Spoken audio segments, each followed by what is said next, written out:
This is Smithy.tv. All right. Hey, I'm Kenny Robinson. This is Paul Thompson, and you are checking out Breaking Down the News. Got to talk about it. It's unfortunate, but once again, America has been torn apart with gun violence.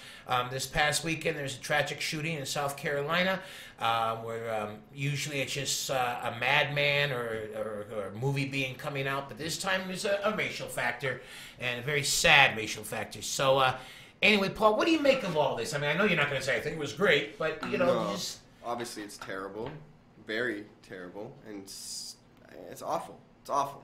It's awful. It's like it's a black church, you know. Those are beautiful people. well, yeah. I mean, You they know? even let this kid sit in there for an hour with them, Right. and he's praying with They're them, welcoming. and you know, an embrace. And I imagine they probably had like a potluck supper afterwards. Yeah, You know, he yeah. would have got a chance to eat had he held off. Oh yeah. You know, so It's terrible. It's terrible. Terrible. okay, so a couple of things we have to look at here. Now, some people, did you see it more as a gun issue? Like a lot of people got upset, like when Obama had to speak to the nation. He said once again, I think it was the 12th, 14th time now, where he had to go after a big, mass shooting. And some of the politicians are saying you're just trying to make political hay for your, gun control movement. Yeah. On that. Don't you think it's time? Absolutely. I thought it was time for years. For years. Like I used to live in Texas.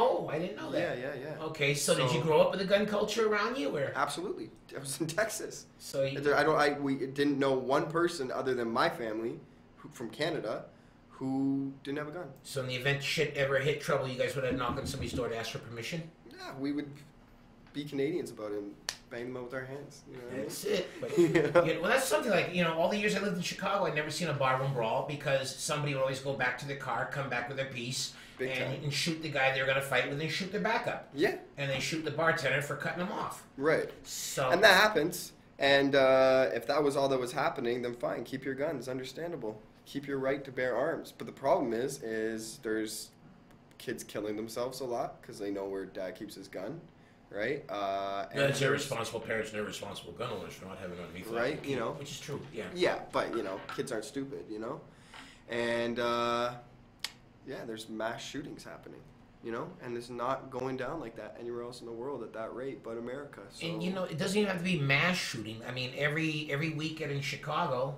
there's like 9 killed, 18 shot. Big But time. I guess it only happens either in black neighborhoods or one at a time. Then there's maybe 3 at a time. But Right. other than that, then the rest of America isn't wringing their hands over this. Right. Now there's a talk to see now. There's some people actually blame the minister for not packing heat to be able to protect his congregation. Yeah, that's ridiculous. He's praising the word of God. The last thing he needs is a gun. That's kind of. Well, even a shepherd taking care of his sheep had a shaft, though. Why though? Why he would never do that. He's a man of God. I think he believes in forgiveness. He believes in I don't think he would ever want to kill another human being. Or not turn the other cheek, or an eye for an eye. So why would he want a gun? But then I don't know, because there's always been a history of the pistol-packing preacher. There was a movie, Five Card Stud, with Robert Mitchum, where he was a preacher and he had a Bible with a gun hid in the Bible. Oh yeah. Oh, I think that's amazing that for exploitation films. If Tarantino is going to direct it and it's fiction, I think that stuff's super cool. I remember in Cruel Intentions when the girl has I like that. I like mixing the girl has her the cocaine and the cross and stuff. I like that stuff. You know what I mean? I know one of my buddies keeps I don't know if I should say that, but he keeps all of his guns under his bed, and he's got a big cross and Jesus above the bed. I always thought, I don't know. And the guns are in the cross? No, they're underneath the. I don't know. I just remember him showing me a couple big guns under his bed, and just seeing the cross, crucifix on the wall, and there's guns under the bed. It's there's something artistic or cool about that. You know what I mean? In the sense of if it's in a movie, obviously in real life, you're I don't like guns, you know what I mean? But I hear what you're saying, yeah. It's a cool idea if, he came into this church and was not today, and, there was a shootout in the church or whatever. But in real life, nah, this is real life. I don't want anybody to have guns. And in real life, these people it's a gospel church. Well, they love life. they're going to welcome a white boy into the church. They're the most loving, amazing people. They just want to sing about God. They don't need no guns. They're not. In fact, they're not causing trouble in front of anybody's funeral or anything. God, no. In fact, but this church, though, I believe originally this church even had an old musket on the wall because in the days when they were trying to like eliminate black churches, they had to have more than once. They burnt that church down. Yeah. So they always had to be prepared to protect themselves. I guess they just lived in an age where they thought they were past that point. Absolutely. But once again, preachers with guns. There's a great story that when Sam Kinison was still an evangelist, he wasn't happy with a collection plate that came by, so he pulled out his gun and he fired it into the ceiling, and then sent the plate back out. So they got a few more, gum sticks and some lint and another $14 or whatever it was. Yeah. But he was kind of saying, well, can't do the work of God with only $12, and bam, bam. Yeah. So I don't know. It's just and to me, what really kind of reeked though were the politicians that came out and said this is the wrong time for Obama to bring up this gun issue. But it seems like, when is the right time? Because, I mean, you would have thought after the shooting in Connecticut with all those kids at that school. You would have thought after the shooting in Columbine.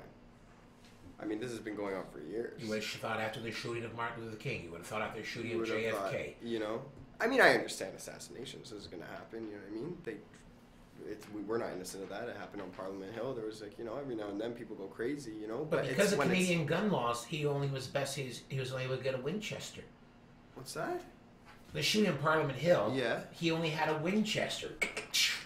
Okay. Okay, so because of Canadian gun laws, he didn't have a 47 clip, AK-47. So a Winchester would mean what? It's less firepower, unless you're Chuck Connors. Oh, but if you're going against a six-shooter, but it can still kill. Yeah, he did. But I'm saying because of Canadian law, I mean, could you imagine if he had the firepower that you can buy at a gun sale in Tennessee? Yeah, or you can buy Walmart. At Walmart in Texas? Yeah, so... Yeah, that's insane. I mean, if you just look at the numbers, it's crazy, right? Like there's they say for every one person that kills somebody defending himself, there's 34 people killed innocently. Yeah, naturally, bullets. I know a kid back when I was in grade 6. He shot his friend's his sister's friend that was over playing in the house with a pistol that his mom had in the house for protection. Right. True story, my mom went to visit a friend of hers, and her husband was in the hospital. The husband and her were both from Texas. And there's a huge cowboy-looking gun on the table. And my mom and her, having coffee or a drink, and they're talking. And my brother was coming into the room, and I went to reach for this gun, and they go, hey, man. And then I thought, as I reached for it, I went, this ain't a toy. And if I hadn't had that quick second, I just cringed when I think of how many times I could have picked that up and blowing his brains out without meaning. I'm sorry. That sorry doesn't change shit after it happens. Big time. Or you hear about the mother who was shot by the 3-year-old who was going in her purse for candy and the gun went off in Walmart. Of course. I mean, how many tragedies do we have to have happen for this thing? But on the same breath, though, now there's always people talking about having carry and conceal laws here in Canada. So if you can take a test, you can pass it. Do you like the idea of Canadians becoming more armed? Canadians becoming more strapped? No. God, no. God, no.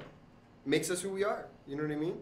Big time. There's thousands and thousands and thousands of people that are getting killed with guns in the States. Those numbers aren't even close to that in Canada. And why? Why? Probably because of our laws. Or like after ISIS said they were going to hit the malls in Edmonton and in Minnesota. I have a friend of mine. He's a comic. He's retired, but he posted a picture where he had his because he's in Arizona, so he has a carry weapon. He has a carry permit. He had a picture of himself with his piece on his hip. He says, "Going to the mall." And but when you think of it, you're going, well, I guess if you do go to Walmart and ISIS hits the mall, well, it would be good to have some guys that can return fire. Sure. Or if somebody does want to carjack you, it'd be good to have guys that. But I guess the nice thing about Canada, it's harder for ISIS or somebody to carjack you to obtain weapons, except for your friends that have them under their bed. No, I mean, if you want a gun, you'll get a gun. That's the thing, right? It doesn't matter what our laws are, But it's like, you hide them. It's just our laws are obviously If we make it just completely legal to have guns, the same way America does, it's gonna our numbers will start going up. There'll be accidental shootings. There'll be more suicides, more murders. I had a friend that was a criminal, and his specialty was B&Es. And the only time him and his gang ever really came into possession of guns is when they found them in break-ins. And he stole a pistol from someone's house, and it was a Friday night, and we were going to go out to drink and carry on. And he started to pack the pistol, and I'm going, "What are you bringing that for?" He goes, "Case someone fuck with us." And I said, "We're going out to Transcona," which is the neighborhood of Winnipeg I grew up in. Right. I said, "Ain't nobody in Transcona going to fuck with us to the point we need a pistol." Right. I said, "You're not coming with me if you think you're bringing that gat with you." Yeah, so he put it behind the washing machine in his laundry room.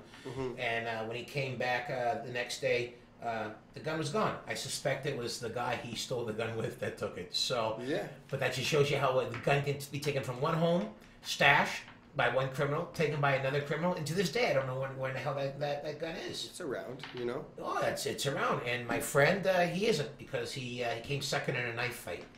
Right. So it just goes to show you don't always have to have a gun to violently take somebody out on that. Yeah, no, I don't like it.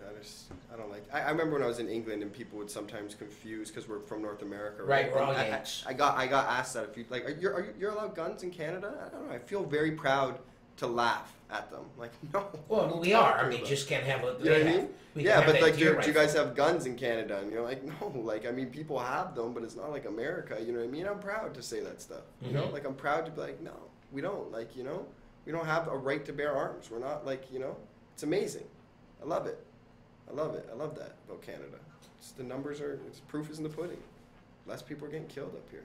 Okay, one more angle on this whole shooting here. Now, there's a couple of pictures on Facebook where they had this maggot from the other day, and he's lined up with some other guys that have been involved in shootings. They're always saying you're white males between the ages of, and I'm always thinking they're never the guys that are out there like, you know, meeting girls and, you know, being in trouble, and there's always seem to be these social misfits, and they all got that kind of lost look in the eye. A lot of people are saying it's the pharmaceutical drugs that everybody's on now, and, you know, it's for taking these drugs, these antidepressants or antipsychotics, or then some other people say it's to stop from doing that. So what do you think? We need more? Do you believe it's more on mental health than the availability of guns? Because you don't have to be mentally ill to shoot somebody. You could just be pissed off or have a purpose. Sure, yeah. But I mean, again, if you're mentally ill and have access to a gun, that's not a good equation right there, you know? But I mean, yeah, I'm sure the guy's crazy, you know what I mean? But there's still, it's no excuse. Yeah, like a lot of people are saying they're pissed off that he's going to get an insane defense. And my answer to that was two things. You have to be insane to walk into a church and murder 9 people like that. Absolutely. And say to the one person you don't murder, I'm leaving you so you can tell the story. For sure. You know, so it's no doubt that he's insane, no doubt that he's crazy. Yeah. Because a sane person doesn't. And all you got to do is look in this guy's eyes and know there's nobody home. For sure. 100%. I mean, I don't know if you can blame pharmaceuticals, but, I mean, he's crazy. He's got something loose in his head. Maybe the pharmaceuticals did that, but... Or the story was his father bought him the gun for his birthday, but the reality is his father didn't. His father gave him the money to buy the gun for his birthday. Right. We got people up in Canada that are going crazy off pharmaceuticals, but their dads aren't buying them guns for their birthdays. That's the difference. We just have them walking on Yonge Street yelling at night. Exactly. Yeah. That's it. You know? Well, folks, see how nice it is to be Canadian. We may not have the right to bear arms. We may not have that extra security blanket that we have tucked underneath the pillow. And when your girlfriend goes to the bathroom in the middle of the night, you fire through the door and kill her. We may not have that kind of security. We may not have that kind of extension of the penis that says, if I can't handle this physically, my fingers are strong enough to be the equalizer. But we also don't have all these tragedies happening here. So anyway, sorry to end on a downer note, folks, but how can we make something like a mass shooting in America, which happens once every 3 or 4 months, and this time with all the political and racial angles attached to it, we just can't make that a big giggle fest. Sorry. Not that Paul and I won't try. Anyway, I'm Kenny Robinson. This is Paul Thompson. Thank you for checking out Breaking Down the News.